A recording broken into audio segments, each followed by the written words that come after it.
मसूरी में खुले में सीवरेज छोड़ने पर गढ़वाल जल संस्थान की कार्रवाई, 1 दर्जन लोगों के कनेक्शन काटे।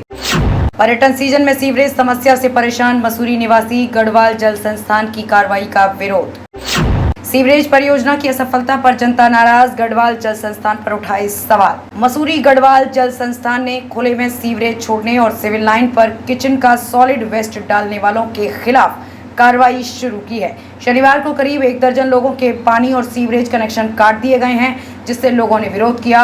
स्थानीय निवासी सतीश जुनेजा ने कहा कि सीवरेज परियोजनाओं की असफलता का ठीकरा जनता पर फोड़ा जा रहा है। उन्होंने आरोप लगाया कि जल निगम द्वारा डाली गई 6 इंच की सीवरेज लाइनें असमर्थ हैं और ब्लॉक हो रही हैं। Mussoorie traders and welfare association के अध्यक्ष रजत अग्रवाल ने भी कार्रवाई का विरोध किया और कहा कि इससे पर्यटन प्रभावित हो रहा है। गढ़वाल जल संस्थान के सहायक अभियंता त्रिपेंद्र सिंह रावत ने बताया कि कई होटल और रेस्टोरेंट संचालकों द्वारा किचन सॉलिड वेस्ट और बारिश का पानी सीवरेज लाइन में डाला जा रहा है, जिससे समस्या उत्पन्न हो रही है। उन्होंने कहा कि सीवरेज सिस्टम ठीक करने तक कनेक्शन नहीं जोड़े जाएंगे। तो सिर्फ इतना है कि किसी भी कार्य में अगर कोई प्रॉब्लम है या वो नहीं सही तरीके से किया जा रहा तो उसके ऊपर वार्निंग दी जाएगी आपको, फिर आपको सेकंड वार्निंग दी जाएगी, तो कुछ समझाया जाएगा कि भाई ये शहरी हित के लिए है। अब इन्होंने आज अचानक ही अपना नोटिस भेज दिए और ये कह दिया कि भाई इसको बंद कर दीजिए और 5,000 रुपये जुर्माना लगा दिया और साथ में हमारी एक लाइन पे बुज्जा लगा दिया कि इसको आगे काम लगे। बिना बात के ही मुझे लगता है सिर्फ खामोखी तंग करने वाली बातें हैं सर। शहर में जून का महीना है, जून के महीने में हम अपने टूरिस्ट को देखें, अपने प्रशासन को देखें, अपने ट्रैफिक को देखें, किस किस को काम देखें। लेबर काम के लिए नहीं मिलती है। अब अगर 5 फुट का पाइप मैंने लगाना ही है तो मुझे लगता है मुझे सिर्फ आधे घंटे का टाइम चाहिए, लेकिन लेबर भी तो उपलब्ध हो, तो उसके लिए मुझे 1 हफ्ते का टाइम, 5 दिन का, 6 दिन का, 4 दिन का कुछ तो समय दिया जाए।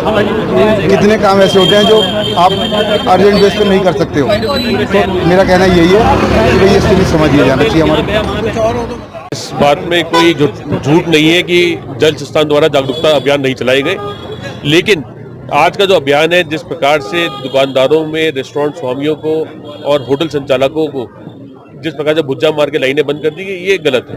सीजन का समय है, पर्यटक इस समय पूरी भरमार रूप से मसूरी में है और पर्यटक की असुविधा मसूरी की छवि खराब करता है, सरकार की छवि खराब करता है। इसके लिए कम से कम विभाग को जांच करके 15 दिन का समय उक्त स्वामी को देना चाहिए, उक्त कनेक्शन उपभोक्ता को देना चाहिए, उसके बाद काटना चाहिए। इसके साथ साथ जो जफर हॉल के निवासियों के कनेक्शन काटे गए वो भी दुर्भाग्यपूर्ण है।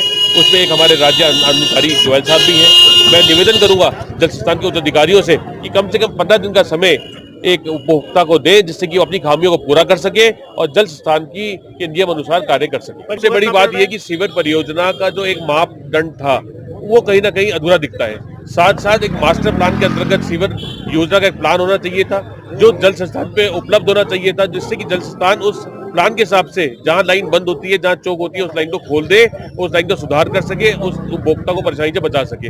इस पूरी प्रकरण में सिर्फ और सिर्फ मसूरी की छवि खराब हो रही है। सीवर जब खुले में बहता है तो मसूरी का पर्यटक एक बुरी छवि लेके जाता है और उसका पूरा का पूरा असर हमारी सरकार पे पड़ रहा है और मसूरी की पर्यटक स्थल पर पड़ रहा है। लगातार सीवर ओवरफ्लो की समस्या आ रही थी। आज से हम लोगों ने दोबारा ड्राइव चलाई है और जिनका फॉल्टी सीवर है, जिन्होंने सीवर में रेन वाटर जोड़ा हुआ है या किचन वेस्ट सीधे डाल रहे हैं और अभी तक हमारे पुराने नोटिस पे कोई कार्रवाई नहीं करी है, उनके आज हम सीवर और पानी के कनेक्शन बंद करने की कार्रवाई कर रहे हैं। दिक्कत हो रही है, अभी बहुत सारे लोग आए हैं, लेकिन समस्या उन्हीं के एंड से है। वहाँ से बजरी, पत्थर, ईंट वगैरह आ रही है, दूसरी किचन सॉलिड वेस्ट आ रहा है, जिससे माल रोड पर सीवर बह रहा है और इससे पर्यटकों को भारी असुविधा का सामना पड़ रहा है। पर ये नहीं मानते कि हमने जो लाइन बिछाई है, उन्होंने अपने डिज़ाइन के अनुसार लाइन बिछाई होगी, तो उस पर तो कोई भी कमेंट करना हमारा ठीक नहीं है। बाकी लोग तो समय समय पे आवाज़ उठा ही रहे हैं। ये बात में भी सच्चाई है कि लाइनें जो एग्जिस्टिंग लाइन है माल रोड के अंदर वो 6 इंच की हैं और जो भी घरों की लाइनें हैं या होटल्स की लाइनें हैं उनकी भी 6 इंच की लाइनें हमारी लाइनों में मिली हुई हैं। तो उससे क्या दिक्कतें आती हैं? लाइन का साइज़ कम होने से लाइनें जल्दी चौकेज हो रही हैं। मैं बता रहा हूँ आपको, बजरी, पत्थर इत्यादि आ रहे हैं। हमने इनको 4-5 बार साफ़ करा दिया है, जीपीएस लोकेशन के साथ चैम्बरों की फ़ोटोग्राफ हमारे पास है। उसके बाद भी पीछे से इतना कबाड़ा, मलबा इत्यादि आ जा रहा है, प्लास्टिक, सॉलिड वेस्ट जो आ रहा है, हमने उसकी फ़ोटोग्राफ भी अपने पास रखी है। मतलब किचन में जो कटोरियाँ हैं, कांटे हैं, वो सब उसके अंदर आ रहे हैं, जिससे लाइनें चौक हो रही हैं। तो अभी हम लोग मजबूर हो गए हैं कि हमें कार्रवाई करनी पड़ रही है। जागरूकता की भी कमी लग रही है लोगों में। लोग जानते हैं लेकिन उन्हें मालूम है कि यह समस्या हमारी नहीं है, अगर सड़क पे बहेगा तो वो सरकार की समस्या है, तो इसलिए लोग थोड़ा हेला वाली करते हैं।